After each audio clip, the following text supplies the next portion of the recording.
Salut les voyageurs, j'espère que vous allez bien. Donc aujourd'hui, on va parler d'un grand sujet qui est le Covid et les voyages. Est-ce qu'il est encore possible de voyager malgré la présence du Covid dans le monde entier? On va voir ça tout de suite. Déjà, je vais me présenter pour ceux qui arrivent sur cette vidéo. Je m'appelle Julien, j'ai 27 ans et moi, je prépare également un projet de tour du monde sportif sur le judo et éco-solidaire. Vous pouvez aller voir les vidéos de présentation ou bien tout mon travail sur Instagram si vous voulez en savoir plus. Il y a vraiment énormément de choses à dire. Pour mon cas, justement, moi, j'ai dû décaler mon tour du monde qui était initialement prévu en avril. Il est pour le moment décalé en septembre. Pour le coup, j'avais pas le choix puisque les frontières étaient fermées. Et de toute manière, j'ai perdu les emplois que j'avais justement pour faire mon budget. Et donc, je ne pouvais plus partir du tout en avril. Donc, c'est juste partie remise. Et normalement, d'ici un mois, je devrais être en mesure de partir si les frontières ne ferment pas à nouveau. Donc, ça sera en Angleterre en premier. Pour commencer, on va faire un petit point. Donc, dans le monde, il y a 18 millions de cas confirmés de Covid et à peu près 300 000 nouveaux cas par jour. Le pic de l'épidémie n'a toujours pas été atteint et donc ça parle beaucoup de potentielle vaccination en fin 2020, etc. Mais il n'y a rien de certain pour le moment et on est dans une situation vraiment complexe. Je ne vous apprends rien en vous disant ça. Alors les épicentres pour le moment de la maladie, donc potentiellement les endroits à éviter, ça va être l'Amérique avec les États-Unis ou bien le Mexique, mais ça peut être aussi l'Inde. En tout cas, à ce jour, s'il faut voyager ou pas, moi je vais répondre oui, mais différemment. Déjà dans un premier cas, à partir du moment où on voyage et on risque d'être en contact avec des gens, il peut être responsable de se faire tester, soit savoir si on est contaminé ou de savoir si on a été contaminé. C'est une première mesure de précaution en tout cas. Moi, c'est ce que je vais faire quelques jours avant de partir sur mon tour du monde. Et d'ailleurs, je vais en parler avec vous juste après. Parce que vu que mon tour du monde est interactif, c'est vous qui allez prendre la décision si au final je pars ou s'il est plus sage d'attendre. Donc, faire un test, c'est quelque chose de primordial. Ce qu'il faut, ce que je disais, c'est changer ses habitudes de tourisme. C'est-à-dire que plutôt que d'aller en Espagne ou de partir en Grèce pour voyager, cette fois-ci, il va falloir privilégier les voyages internes, rester en France. Vous pouvez voir, il y a des centaines de comptes sur Instagram, sur YouTube, des offices de tourisme, etc. Vous pouvez trouver vraiment des endroits paradisiaques en France, c'est vraiment top. Par exemple, vous pouvez voir la chaîne de Bruno Maltor sur YouTube qui conseille des destinations en France là. Donc quand je dis nous aussi le voyage, ça peut faire sourire certains, mais il va falloir penser à commencer à voyager différemment. C'est-à-dire l'avion en France déjà on peut oublier. Par exemple les compagnies disaient qu'il n'y avait aucun risque de contamination de Covid à partir du moment où les distances de sécurité etc. étaient respectées, qu'il y avait les contrôles de température, tout ça qui pouvait être fait dans certaines compagnies, mais bon. On a vu que finalement il y a des gens qui sont tombés malades récemment avec Air Canada en ayant pris l'avion, donc ce n'est pas une garantie qu'on ne va pas tomber malade en prenant l'avion. Donc il faut prendre, si possible, soit le transport, soit vous prenez votre voiture. Après moi je suis dans une démarche écologique donc ça fait un peu bizarre de conseiller ça, mais prendre sa voiture c'est ce qu'il y a de plus responsable d'un point de vue sanitaire en tout cas. Sinon directement, essayer des nouvelles expériences, ça peut être partir en vélo par exemple, sur des petites destinations du genre 50, 100, voire même 200 km si vous êtes courageux et sportif. Tenter des nouvelles expériences, c'est vraiment le moment opportun là pour tenter des nouvelles choses. Alors, on va faire 3 parties, en voyant si on part d'abord sur le plan national, sur le plan européen, ou si on part hors France, hors Europe, pardon. Donc je conseille de partir grandement en France, de découvrir les régions, que ce soit dans le sud, dans le nord. Vraiment, il y a beaucoup de choses à découvrir, donc de privilégier les lieux ouverts. Par exemple, des randonnées en montagne, ça peut être des balades sur la plage. Tout ce genre d'activités physiques de pleine nature, c'est vraiment à conseiller. Puis en plus, au niveau du Covid, on a pu remarquer qu'il y a eu des grands rassemblements, par exemple la fête de la musique avec des milliers de personnes dans les rues. Et manifestement, il n'y a pas eu de grosse augmentation ou d'augmentation significative des cas de Covid dans ces situations-là. Il y a eu aussi le mouvement Black Lives Matter aux États-Unis et même en France avec les manifestations pour Adama Traoré. Et encore une fois, il n'y a pas eu de grosse hausse ou de hausse significative du Covid. Donc un maximum privilégier les activités physiques de pleine nature et les sorties tout bonnement de pleine nature. Un sujet assez polémique mais qui revient souvent, dans les recherches que j'ai faites, c'est l'autostop. Donc l'autostop, on est d'accord que c'est pas ce qu'il y a de moins dangereux, on va dire, d'un point de vue sanitaire. Le moins dangereux, ça serait de partir tout seul en vélo ou en voiture.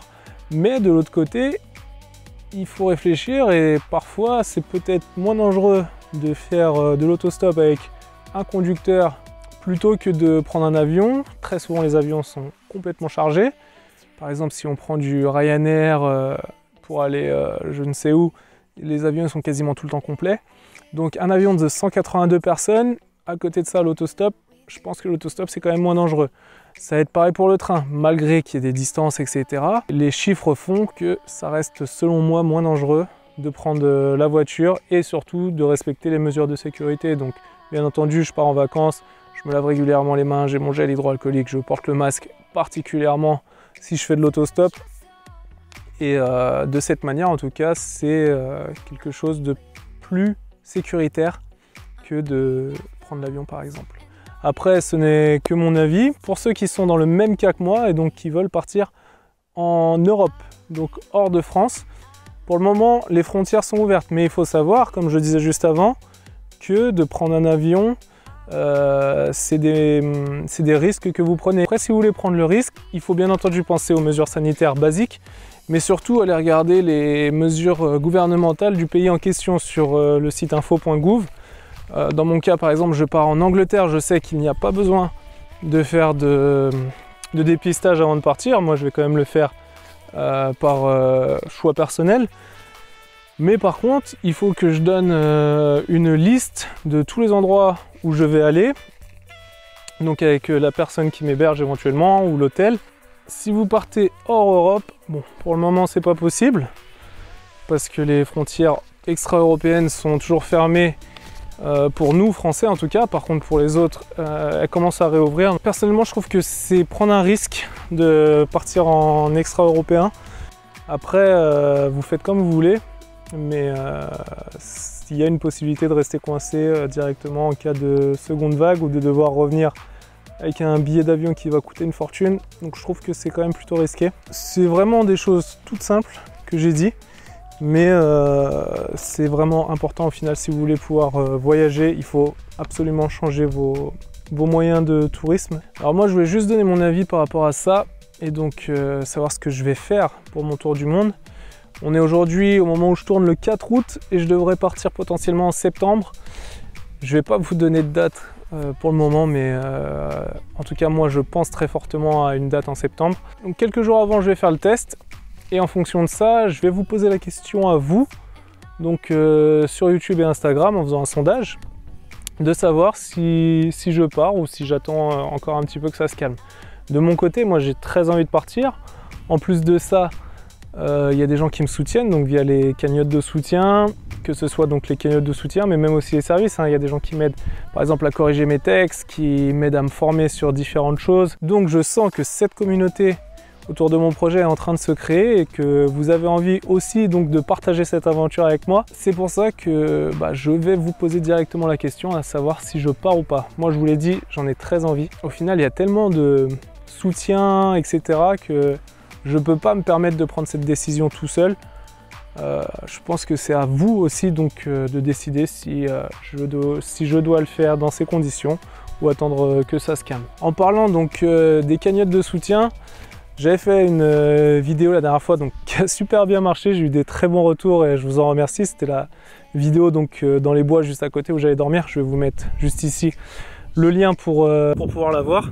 Et dedans je parlais rapidement donc, des nouvelles cagnottes qu'on me demandait de mettre en place, notamment Utip et Litchi. Donc ça y est, elles sont en place, elles sont directement en lien dans la description. Donc moi j'ai 3 cagnottes, j'ai Litchi, c'est simplement une cagnotte où on peut donner peu importe la somme, 1, 2, 10, 20, 30 euros. Il y a le deuxième type de cagnotte que je vais essayer de favoriser complètement. C'est donc Tipeee qui a une donation tous les mois. Donc c'est pareil, ça peut aller de 1 euro à beaucoup plus s'il le faut. Mais étant donné que j'essaie de construire une communauté, comme je le dis, si quelques personnes si un certain pourcentage de cette société, si un certain pourcentage de cette communauté nous donne ne serait-ce que 1 euro, très rapidement, on peut parvenir à avancer dans cette aventure. Hein. Je le disais, j'ai pas besoin d'énormément pour pouvoir survivre pendant ce tour du monde. Une vingtaine d'euros par jour, ça pourrait suffire. En plus de ça, moi j'ai mon budget à côté qui va me permettre de pouvoir me développer et donc je l'espère de devenir autonome le plus rapidement. La troisième cagnotte qui est là très intéressante parce qu'il y a, j'en parlais la dernière fois, des mineurs qui regardent cette vidéo. C'est donc Utip et là il vous suffit juste d'aller sur le site, donc pareil hein, je le mets en description. Il vous suffit juste d'aller sur le site, de regarder une vidéo de 5 à 10 secondes, quelque chose comme ça, et moi en fait à chaque fois que vous allez regarder une publicité, ça va me rapporter une petite part, donc l'entreprise va prendre une petite part, c'est vraiment ridicule, hein, ça va être 1 à 3 centimes. Vous pouvez répéter ça 3 fois par jour, donc on peut pas mettre des robots en place qui vont regarder ça toute la journée. Mais le but c'est d'avoir un maximum de personnes qui le font et à force on peut y arriver à faire un petit salaire, donc ça serait vraiment bien. Encore merci à tous ceux qui ont décidé donc de vivre cette aventure avec moi et donc de m'aider, que ce soit financièrement ou techniquement. Merci aussi à ceux qui partagent la fiche de présentation de mon projet, que ce soit dans les dojos, parce que j'ai repris le judo récemment, ou bien directement dans les villes, hein, dans les boulangeries, etc. C'est vraiment super. Comme vous pouvez le constater, cette vidéo est sortie plus tard que d'habitude. Normalement, je poste soit le samedi, dimanche, éventuellement le lundi. En fait, c'est pour une raison toute simple. Ma chaîne et donc mon projet étant énormément basé sur le voyage, le sport, le judo, la solidarité, etc.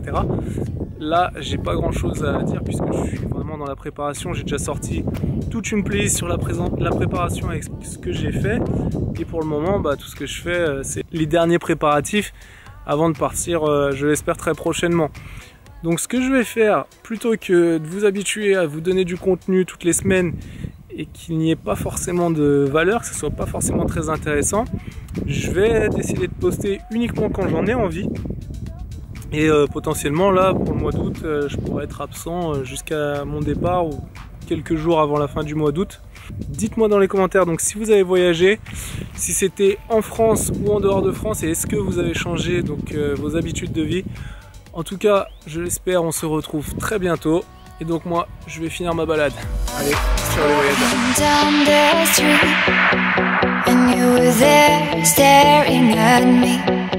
Standing there as if we should meet.